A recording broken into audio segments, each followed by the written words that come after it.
Oh, what are you doing here? I just having a look at some Volvos, thinking about getting one. I heard this dealer is pretty special because their second floor has a bunch of classic models. They've got loads of cool stuff up there, have they? Yeah. Shall we go and check it out? Yeah, come on, let's go. Volvo history lesson today. Look at this banger. PV4. Top speed? I think it's about 55 miles an hour. 55 miles an hour. Yeah, well. You'd have to be pretty brave to go 55 in one of these. Yeah, but that was like 1927, wasn't it? I mean, what a beauty. And you still got the logo that we know today. The original iron mark.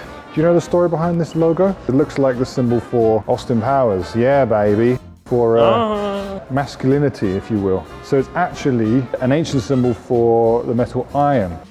PV444. It's cool. This is like CIA. I can imagine a CIA person driving. Yeah, you could see this sitting outside your house Glasses in the 60s. And the trilby. Yeah, smoking cigarettes. Yeah. We're on a stakeout. This one was very popular, actually. The style was a little bit old for the time, but I think because of the size, it's kind of quite small, but it's big enough for your family, big enough for your necessities, and it was very affordable as well.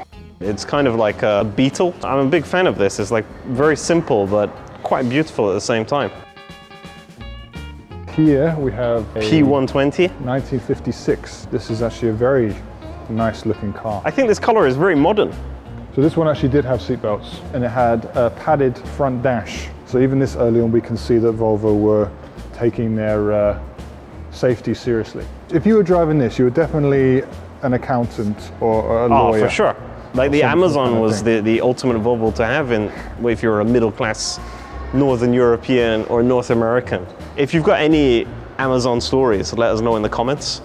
It's so good looking. This has got the bargaining ring. I guess this is something to do with where it was produced. Dignit Runt. What did you call me?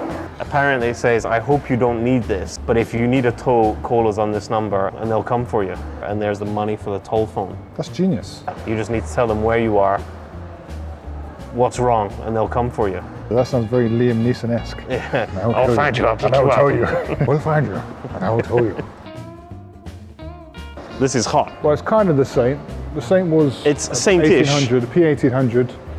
Such a sexy beast. This says 1800S, but this is the ES, so this is the estate, the wagon, if you will. Yeah, nice. The work of art, this. It's got a beautiful curve down here by the... yeah, that hockey stick. Beautiful. Lovely. It's like a rimless mirror as well. Yeah. Almost rimless. Oh, that's on the Polestar 2 as well. It's almost the same, right? Yeah, it's very similar. It's got the fins at the back, the gills. Glass back tailgate, which is actually something you could even see in like C30. A few years ago. It almost looks the same. So they've managed to keep their design over all these years. But that's a very nice looking car. It looks almost Italian in nature, right? Yeah. Very well designed car. And obviously the car with the most mileage in the world. Irv Gordon had one for like 3 million miles. Testament to Volvo quality and the hole in the ozone layer.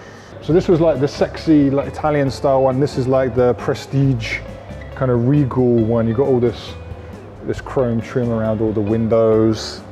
They get in their lovely, nice Volvo with their super safe seat belts, with their 2 kids and their beautiful wife, and drive to their beach house for the weekend. You even got a crown over this 164 to give you the kind of impression of a regal, something an ambassador or a prince would drive.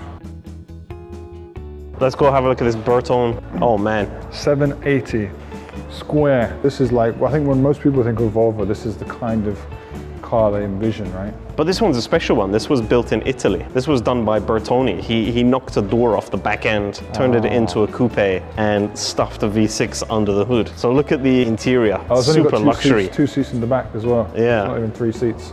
I love how square it is. It's basically like an 8-bit video game car. Look at those rear lights. Yeah. And these things used to be everywhere in the 90s. I haven't seen one for years. What's this beast over here then? So this one should be from the 1996 season. In that year, Rydell finished in 3rd and Bert finished in 11th. When did he win? Just off the top of my head now. Just remember Really? that. You just remembered that? Rydell won the British Touring Car Cup in 1998 in this Volvo. It doesn't look fast, right? But it's a brick. British Touring Car Champion, actually. Is Rydell? Next time, mate. Right? Next time. Next time, Rydell. I don't come 3rd. So what happened to this C60? I think it had a side incident. Obviously, it wasn't the Volvo driver's fault, because it never is. Oh, of course. But some person probably driving it just smashed into the side of him. And as we can see here, this driver's side airbag has gone off. this one here, if you were sitting in there, you'd be absolutely fine. Does anybody of our audience see if you can guess what's under this red cloth? It looks like one of the What could it be? bigger ones. What a mystery. Yeah, I think I saw a concept over the other side. You want to go check that out? A concept car.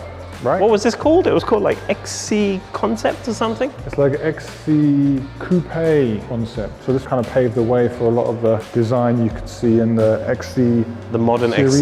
XCs. It's kind of a product of Volvo and the Geely, right? This kind of new design elements. Yeah. I learned a lot about Volvos today. Oh, that's so cheesy. But anyway, make sure you subscribe, like, and if you've got any Volvo stories you want to tell, let us know in the comments. And let us know what's your favorite Volvo model as Yes. well. And see you next time. Yeah, see you next time.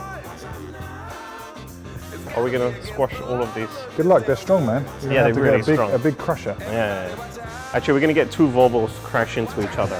And we'll see who a is Volvo the in the middle. strongest. And the strongest one will breed it into another stronger Volvo.